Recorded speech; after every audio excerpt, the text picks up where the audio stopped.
অল্প কিছু দেশ ছাড়া অলমোস্ট পুরো পৃথিবী এখন ফিলিস্তিনের স্বাধীনতার পক্ষে। গত কয়েকদিনে ফিলিস্তিনের স্বাধীনতার জন্য বেশ গুরুত্বপূর্ণ কিছু বিষয় ঘটে গেছে।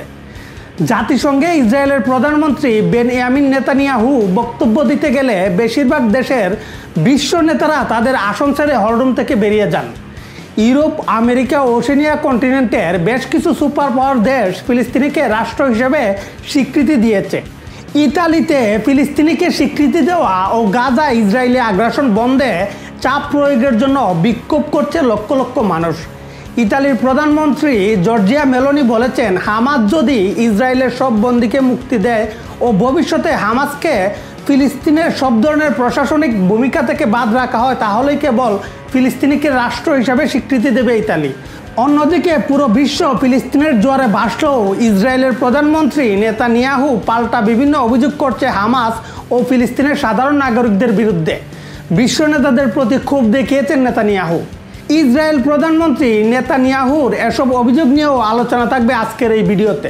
The United Kingdom formally recognizes the state of Palestine. From Gaza, Yahya Sinwar dispatched waves of Hamas terrorists. They stormed into Israel on October 7th and committed acts of unspeakable savagery.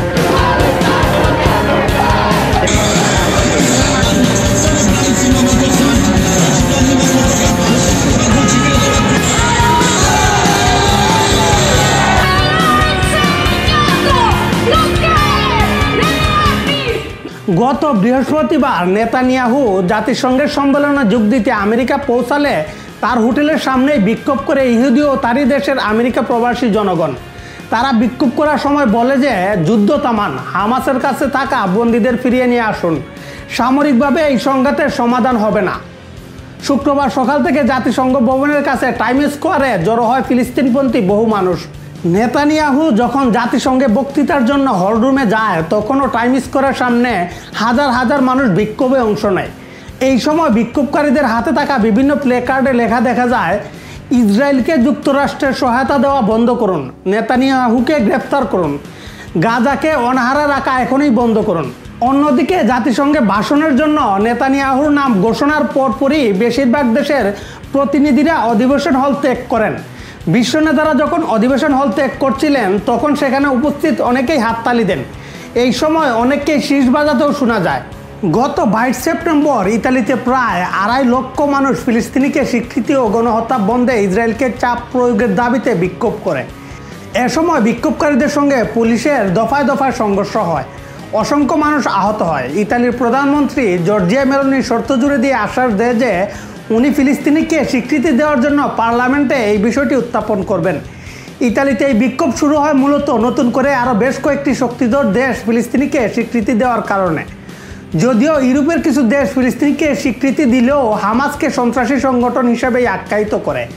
নতুন করে ফিলিস্তিনিকে রাষ্ট্র হিসেবে স্বীকৃতি দিয়েছে যুক্তরাজ্য তথা England, France, Spain, Canada, Australia, Portugal, Ireland, Norway, Belgium, Luxembourg, Malta, Andorra ও Monaco.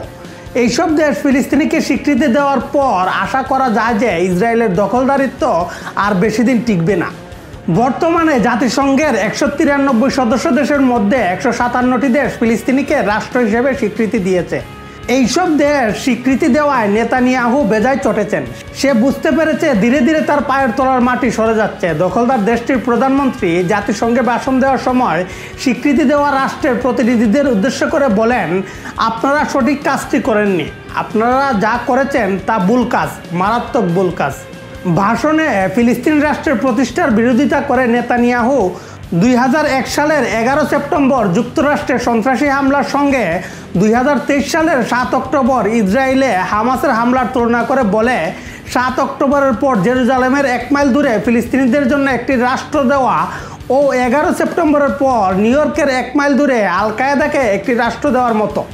দখলদার দেশের প্রধানমন্ত্রী পশ্চিমা নেতাদের উদ্দেশ্য করে আরও বলেন, আপনারা জানেন যে ইসরায়েল আপনাদের হয়েই লড়াই করছে, তাই পর্দার আড়ালে একটি গোপন কথা আপনাদের বলতে চাই। তা হলো অনেক নেতাই প্রকাশ্যে আমাদের নিন্দা করেন আর আড়ালে ধন্যবাদ জানান। নেতানিয়াহু বুঝতে পারতেছে বিশ্বমোড়লদের সাপোর্ট ধীরে ধীরে চলে যাচ্ছে, তাই সে জাতিসংঘে গিয়ে কান্নাকাটি শুরু করেছে। যেভাবে উন্নত বিশ্বের দেশগুলো ফিলিস্তিনিকে রাষ্ট্র হিসাবে স্বীকৃতি দেওয়া শুরু করেছে, আশা করা যায় ফিলিস্তিন দখলদারিত্ব থেকে মুক্ত হতে আর বেশি দিন লাগবে না। একমাত্র আমেরিকা ও ট্রাম্প ছাড়া জাতিসংঘের সব দেশই কিছুদিনের ভিতরে ফিলিস্তিনকে রাষ্ট্র হিসাবে স্বীকৃতি দিবে আশা করা যায়। তখন হয়তো আমেরিকার এই মুরলগিরিও থাকবে না। সেদিন মুক্ত বাতাসে ঘুরে বেড়াবে ফিলিস্তিনের শিশুরা। এই আশা ব্যক্ত করে আজকের ভিডিও এখানেই শেষ করছি। ভিডিও ভালো লাগলে অবশ্যই লাইক, কমেন্ট, সাবস্ক্রাইব করবেন। সবাইকে অনেক অনেক ধন্যবাদ।